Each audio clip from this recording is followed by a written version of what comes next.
Hey guys, it's Tammy Merhep Chavez. And Bryce Mitchell-Williams. We are the hosts of Hollyweird Paranormal. It's a podcast about Hollywood true crime and the paranormal based out of Los Angeles, California. We spike this Hollywood cocktail with stories of true crime and its paranormal aftermath, along with dirty Hollywood scandals and secrets that make up this weird city of Hollywood and its surrounding areas that make up this crazy state of California. Catch our episodes every Sunday on iTunes, Google Play, SoundCloud, Blueberry, and Stitcher. Life is too short to be normal. Stay weird with Hollyweird Paranormal. All right, but you mentioned a cocktail, and now it's all I'm craving. Right, let's end this promo and get one. Yes.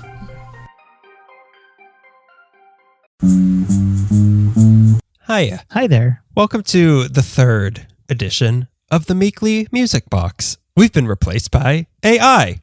Poor quality AI. The hosts of this show tested so poorly that they have been replaced by a robot from 1990. We've been replaced by Short Circuit and whatever the robot from Rocky IV is that's helping Polly. It's that robot and also Short Circuit before he was struck by lightning. So he's just a bad robot. And not J.J. Abrams' company either. We haven't been replaced by J.J. Abrams' company. And this isn't a big announcement. It's actually, we've been acquired by Bad Robot.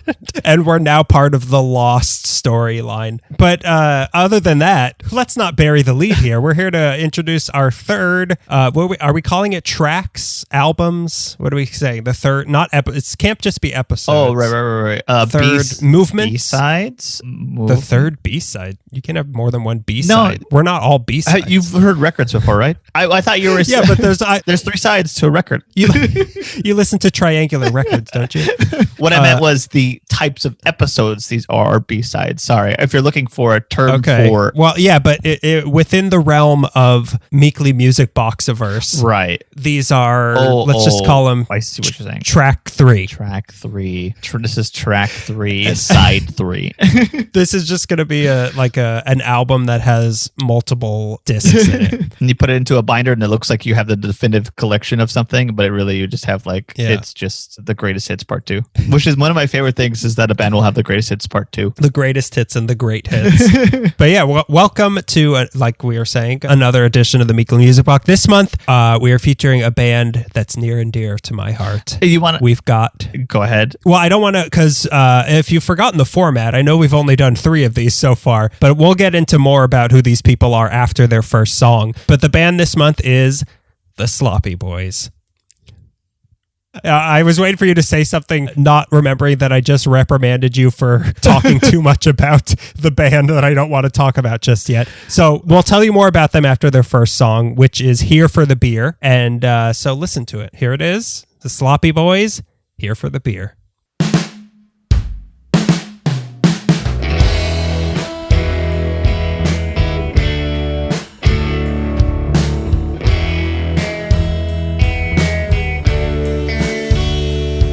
Well, Tim, Jeff, and me went to the Hollywood Hills, up to a famous big shots party, serving cocaine and pills. All the beautiful people snorting lines by the mile, hopped up supermodels doing their drugs in style. There was a ball full of Benzies, parties big as trees, a mountain of cocaine, but we forgot our skis. The host of the party sauntered up to our side. He said, "Hey, sloppy boys, wanna go for a ride? I got mescaline and shrooms, morphine and weed, uppers and downers, meth and LSD. I can make you 3 fly, you just tell me what you need." So I leaned in close and said, "Now listen to me. We're here for the beer! We're here for the beer!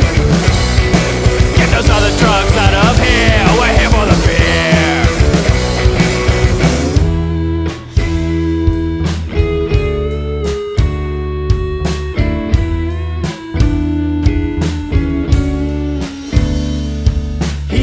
To the keg, and he handed us some cups, but no one else was drinking. Hey, more for us.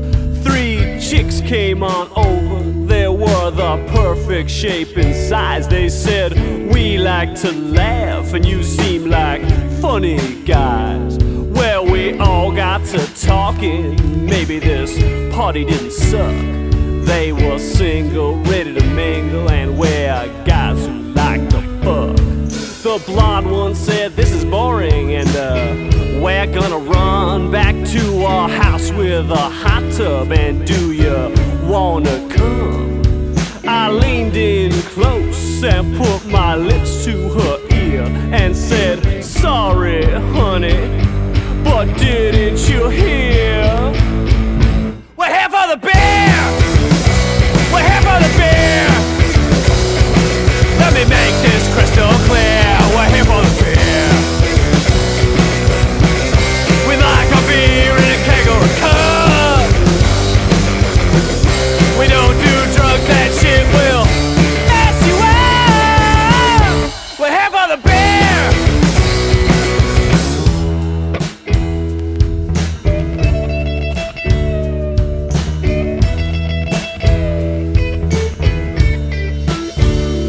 Now the three of us don't hold our liquor well.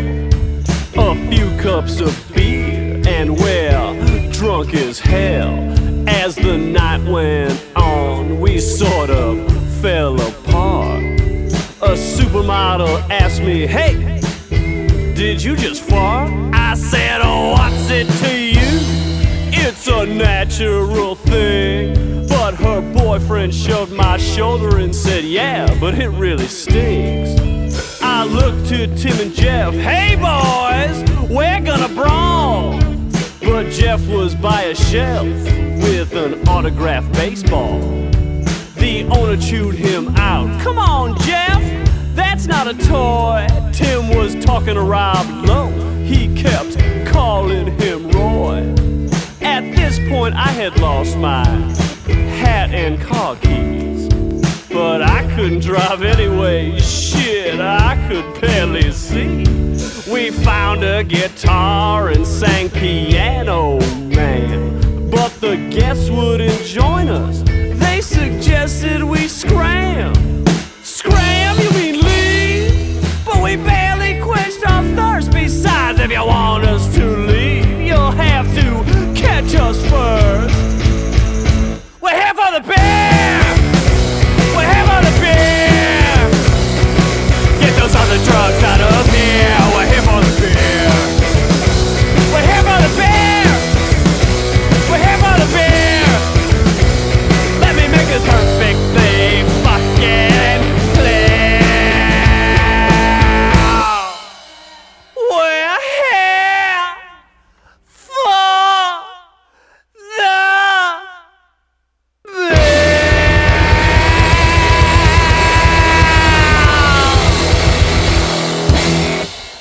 And that was Here for the Beer by the Sloppy Boys from their first album, Lifelong Vacation. Why don't you tell us a little bit about the Sloppy Boys and your connection to them? Because I know that I don't have a connection. I wish I had a connection to them. Sorry. I have an emotional connection to them. That's what I meant. As with everybody, I have no connection to them. What I meant was, what drew you to this band? Because I know that you are a fan. Yeah. So let me tell you who the Sloppy Boys are. The Sloppy Boys, which is a name I love saying. The Sloppy Boys are Mike Hanford, Jeff Dutton, and Tim Kalpakis. And people who know comedy obsessively will recognize those names as being three of the members of the Birthday Boys, who were a sketch group that had a show on IFC for 2 seasons starting in 2013, which if you haven't seen, I found out that it's on AMC Plus. Oh, is it really? So if you have AMC Plus, I know all of you AMC Plus lovers are out there listening to us. Watch them all because they are so funny and I hazard to say influential on me in a very deep way. It's weird to say that something that came out when I was like 25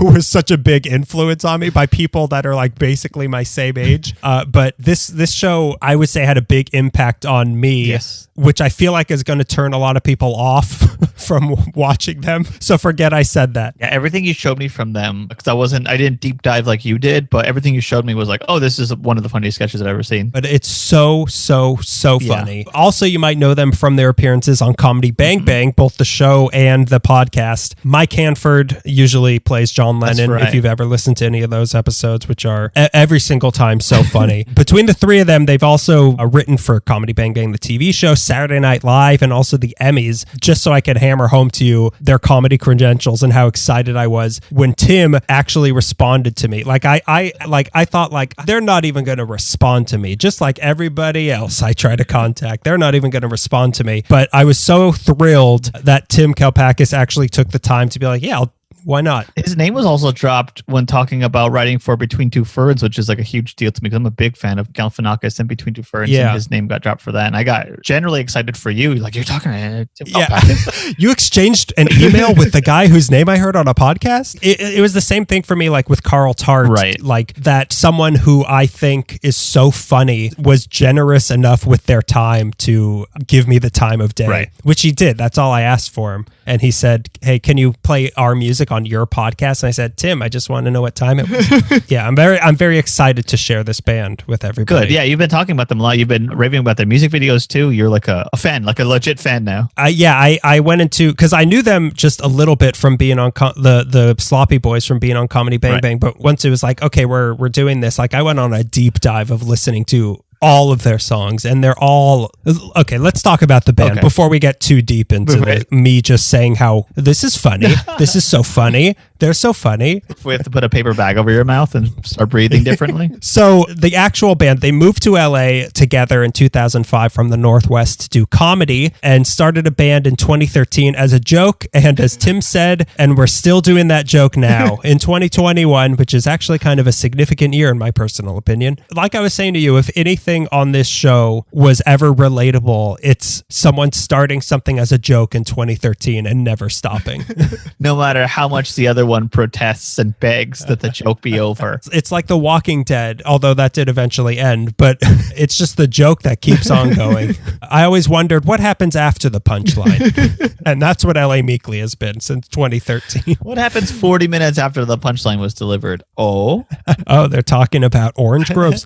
So they describe themselves as a party band that makes dumb fun music for bozos to listen to when they're drinking hard seltzers with their idiot friends, or when they're laying all alone in their little beds. You're talking about relatability. I'm talking about little beds. That's me. I feel like they're talking I've got the littlest bed there.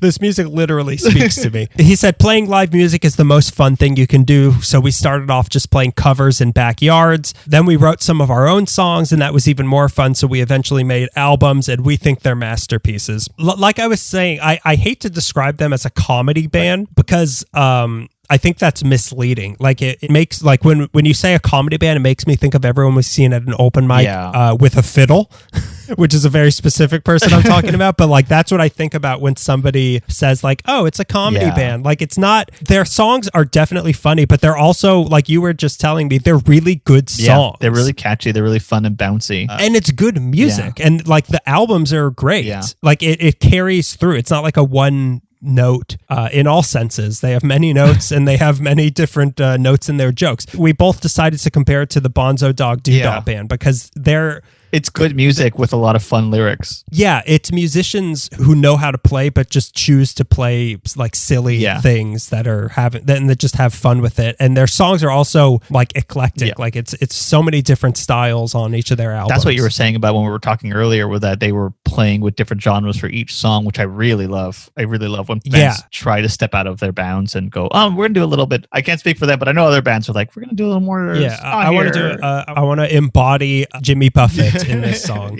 In terms of how LA has sort of influenced the band, he pointed out the classic LA bars like Tiki T, the Dresden, Ye Rustic, Tam O'Shanter, Dantana's, Damon's, Musso and Frank's, and the Tonga Hut. And he said that hanging out in those types of places kind of rubbed off on them. They're stuck in time and they're great. And if you get it, you get it. Plus LA has palm trees and swimming pools. And when I drive my T-Bird down the strip, my golden locks flap in the wonderful air.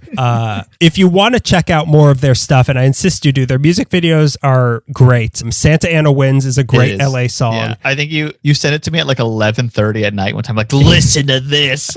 I knocked down your door and said, we got to sign these boys. Their music is on Spotify and all the streamers. Their cocktail podcast, where they try a new cocktail every episode, is available on every podcast app. Just search for the Sloppy Boys. It's just the three of them drinking cocktails. I love that. It's a fantastic idea, especially coming from them. Yeah, and their top secret underground podcast, The Blowout, is on Patreon. Find them on Instagram or Twitter at The Sloppy Boys. They also have a show at the Federal in North Hollywood on September 2nd, alongside Don't Stop or We'll Die, which is Paul Rust's band. So get tickets for that as well, and you may very well see us there. Yeah. Or you won't, because I'll be more covered up to be in a bar. Even normal times, it took a lot to get me into a bar. It really did. You're waiting for your Delta Specific mask to come in the mail? Yeah, it's just a solid piece of cement. You know when they throw that heavy thing on you when you're at the dentist and for the x-rays? It's mostly that. It's the same material as that. It's modeled to look like Michael Myers' face. That's how I go to bars now. It's modeled to look like Leatherface's dinner mask, which is a lady's face. It has makeup, but it's also dead rotting meat. So if you see Leatherface at the Federal on September 2nd, go stop and say hi. So you can also follow our stuff on Instagram at LA_Meekly and Twitter at LA Meekly. And if you're new to this show, listen to our other episodes where we don't talk about bands. We talk about Los Angeles history and different things from the past. Unless we're talking about bands from LA. Unless it's bands from history. Unless somehow we're talking about the Doors again. I don't know. Again? You won't let me talk about the Doors. You won't let me talk about the Lizard King or whatever. I never remember his name. You won't even let me talk about Jan and Dean, my favorite LA band. Or possibly Dan and Gene. We can't remember which one it is. I don't seem to know anything about any band I like.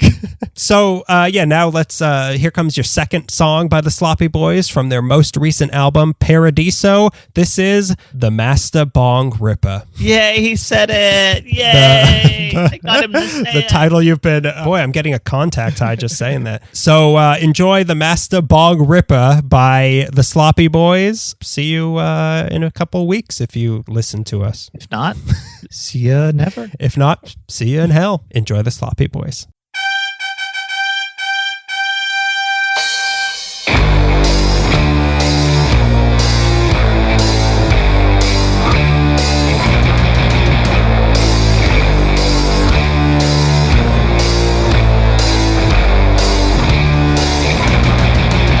I'm the Mastah Bong Rippah.